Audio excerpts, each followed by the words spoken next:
installation video for the Vision IR sensor tap. So here we have the new box. There you can see you get the tap, you get the bag with the battery pack and the control box. You also get a mains adapter if you need it. There's the weight to go onto the pipe later, and then the pipes are already attached to the tap.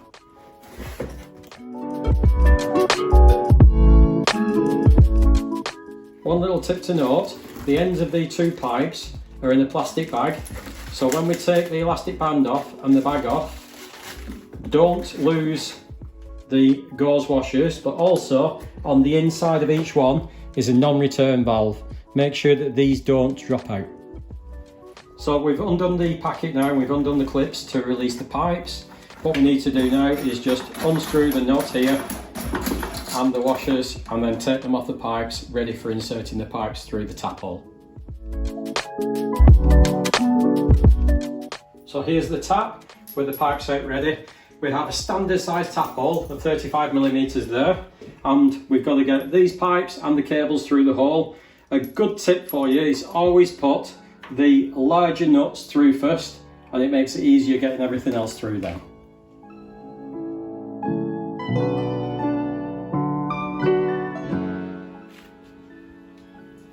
So now we have the tap fastened to the worktop, and now we're about to put the flexible pipes onto the pipework to the domestic hot and cold. As you can see, you've got your 1/2 inch nuts here. So I'm going to attach these up and then we'll show you the other pipes in a second.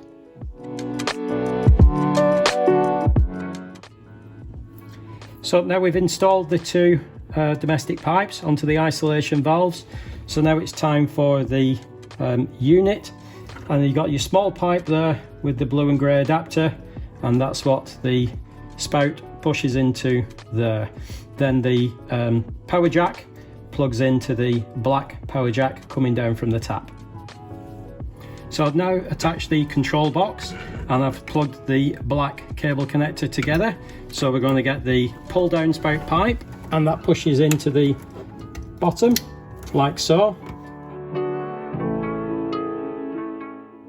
So the next bit, which you may have to do a little piece of trial and error with, is attaching the weight. Now what the weight does is it pulls down on the pipe to keep the spout nozzle in place. So the trick is to find a place where you can put it that is not going to foul and catch against some other pipes. So what I like to do is just put it on, but don't fully tighten it first, and then you can play about just moving it to get the best location.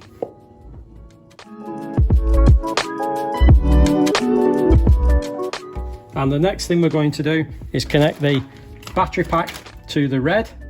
The black pipe with the USB terminal on, we're not going to use because we're not using the mains adapter here. We're just using the battery pack. So we're ready for the battery box now. And if you look inside the battery box, you can see you've got your plus and minus terminals. So when you put the battery in, make sure you get them the right way around. So I'll put those in now. Like so.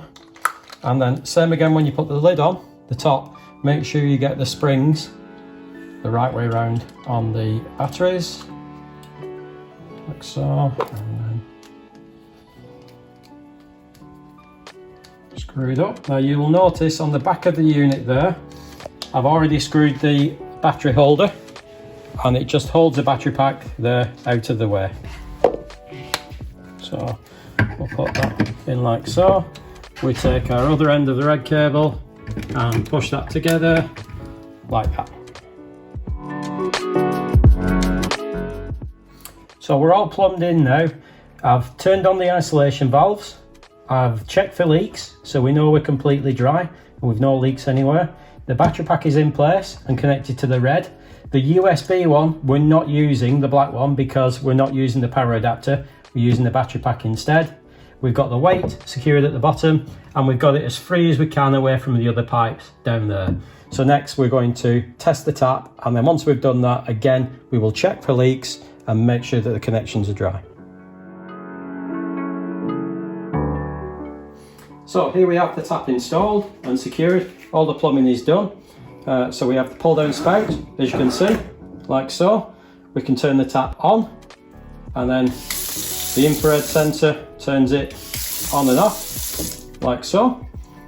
We can turn it off and then the sensor won't do anything. So we open it up, do the sensor, we can change the spray pattern, like so. We can pull it down to rinse off the sink, etc.